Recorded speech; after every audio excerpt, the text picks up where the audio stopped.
Hi viewers, welcome to our channel. పెదనాన్న బాబాయ్ బాటలో కొణిదెల నిహారిక రాజకీయ ప్రవేశం అంటూ వార్తలు వస్తున్నాయి. ఆ విషయాలు ఏంటో ఇప్పుడు తెలుసుకుందాం. Hello sir. హలో అండి. కొణిదెల నిహారిక రాజకీయ ప్రవేశం చేస్తుందంటూ ఒక వార్త. జనసేన పార్టీ తరఫున లేకపోతే వేరే ఏ పార్టీ తరఫు నుంచి తను పోటీ చేయబోతుంది? మా ప్రేక్షకులకు కొంచెం తెలియజేస్తుంది.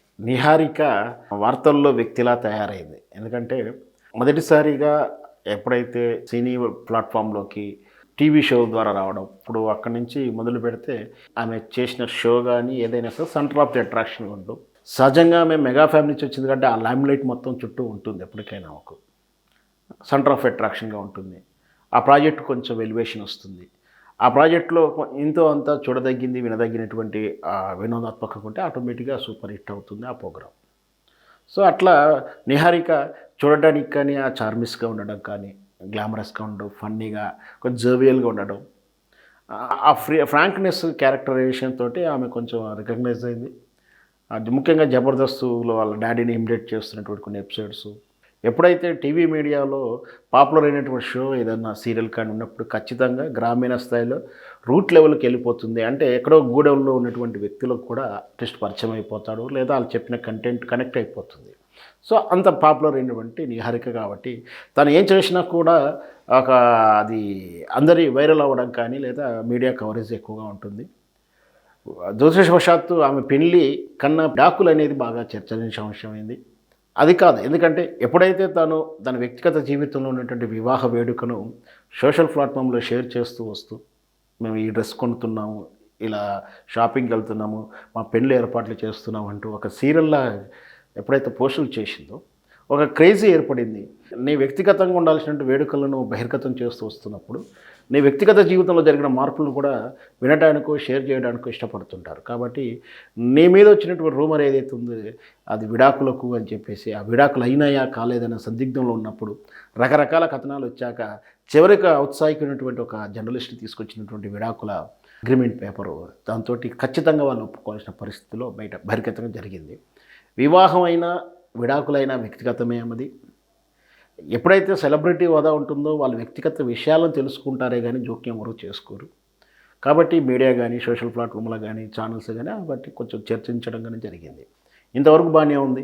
ఆ తర్వాత ఆమె ఓటీటీ ప్లాట్ఫామ్లో సీరియల్స్లో సంథింగ్ ఆమె ఒక ప్రొడ్యూసర్గా చేయడానికి ఇష్టపడుతుంది.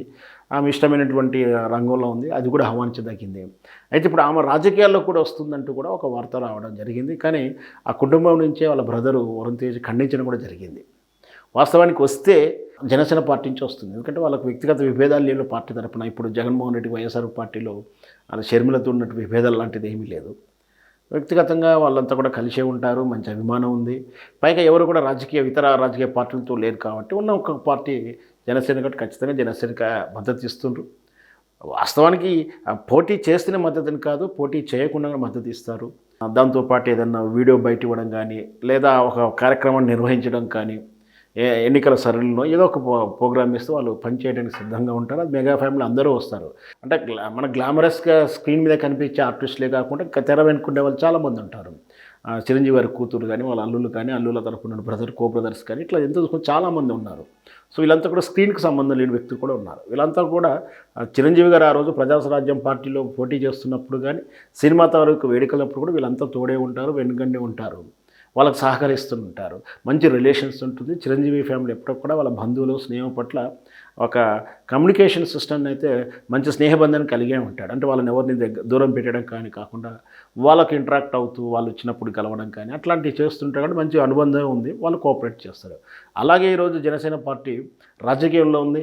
జనసేన పార్టీకి వీళ్ళ అవసరం కానీ వీళ్ళ పోటీ చేయాల్సిన సందర్భం కానీ పవన్ కళ్యాణ్ అడిగితే ఖచ్చితంగా నాగేంద్రబాబు ఆల్రెడీ పోటీ చేశాడు, ఇప్పుడు కూడా పోటీ చేస్తున్నా కూడా తెలుస్తుంది. నాగబాబు గారు అవసరం వస్తే వరుణ్ తేజ్ కానీ నిహారిక కానీ ప్రచారంలో పాల్గొంటుండవచ్చు, అదర్వైజ్ లేదంటే వాళ్ళు కూడా పోటీ చేసే అవకాశం ఉంటుంది.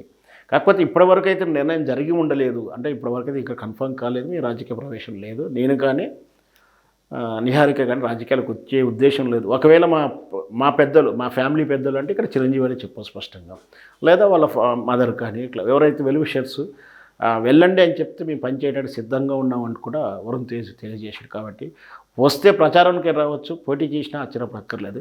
కాకపోతే పోటీ చేయడానికి ఇప్పుడు మాత్రం అక్కడ జనసేన పార్టీ పొత్తులతో వెళ్తుంది. ఇటు ఎన్డీఏ భాగస్వామిగా ఉంటూ బీజేపీ పొత్తుల్లో ఉంది, టీడీపీతో వ్యవహారికంగా పొత్తులను అని చెప్తున్నారు. ఆటోమేటిక్గా పవన్ కళ్యాణ్ గారికి కేవలం 50 స్థానాలు కూడా వస్తాయో రావో పొత్తుల విషయంలో కూడా అన్న చర్చ జరుగుతున్నప్పుడు లిమిటెడ్గా ఉన్నటువంటి ఆ స్థితిలో వీళ్ళ అవసరం కూడా ఏర్పడకపోవచ్చు. ఎందుకంటే జనసేన పార్టీని అవి నమ్ముకొని చాలా 10 సంవత్సరాల నుంచి ఉన్నటువంటి కార్యకర్తలు, పోటీ చేస్తానికి సిద్ధంగా ఉన్నటువంటి నాయకులు కూడా ఉన్నారు. కాబట్టి బహుశా వీళ్ళ ఫ్యామిలీ నుంచి అవకాశం ఉండకపోవచ్చు. ఉంటే రాజేంద్రబాబు ఒకరు పోటీ చేస్తారు. గతంలో కూడా పోటీ చేసేవాడు. ఈ సంవత్సరం కూడా ఈ టర్మ్ కూడా పోటీ చేసే అవకాశాలు ఉంటాయి. అంతకుమించి మెగా ఫ్యామిలీ నుంచి రాజకీయంలో ఇప్పుడే కొత్తగా వస్తారని మనం ఎక్స్పెక్ట్ చేయలేం. Okay sir, thank you so much. Thank you అండి.